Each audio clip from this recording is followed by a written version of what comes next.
यहाँ पर मोटू ने दो शेरों को गुलाम बना के बांध के रखा है। साला ये इतना खतरनाक कि डायनासोर को जंजीर में बांध के रखता है और बड़े से बड़ा सांप भी इसे देखकर डर के मारे बेहोश हो जाता है। दो सर वाला दानव जो कि जंजीर तक को तोड़ देता है, मगर मोटू के एक मुक्के में थरथराने लगता है। ये दुनिया का सबसे बड़ा गिद्ध है, लेकिन मोटू ने इसे भी अपना गुलाम बनाकर रखा है।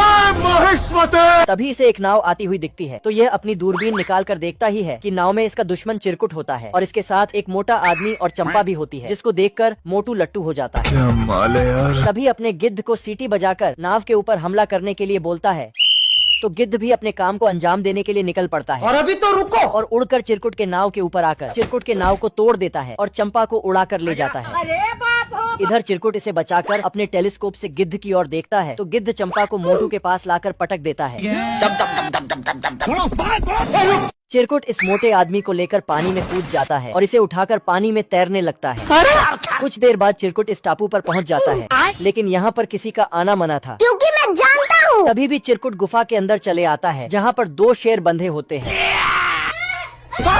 साला शेर को भगाकर गुफा से बाहर आता है, तो इतनी बड़ी दीवार में छेद करके कुछ सेकंडों में ही अंदर घुस आता है। चंपा के लिए इन दोनों में मारामारी हो जाती है। तभी मोटू इसे एक मुक्के में गिद्ध के हवाले कर देता है, तो गिद्ध इसे उड़ाकर ज्वालामुखी में डालने के लिए निकल पड़ता है, लेकिन कुछ देर बाद इसका पासा उल्टा पड़ जाता है और चिरकुट इसका तंगड़ी कबाब बनाकर मोटू के पास लाकर रख देता है। मोटू अपने गिद्ध का ये हाल देखकर चिरकुट को उठाकर दो सर वाले दानव के गोद में फेंक देता है। चिरकुट इतना ढिठ की मार खाने के बाद फिर से उठता है, तो दानव इसे उठाकर फिर से मुक्का मारता है। साला पेड़ टूटकर दानव पर ही गिरता है। क्या करूं? तो दानव आग बबूला होकर चिरकुट की तरफ दौड़ता है। क्या हो गया?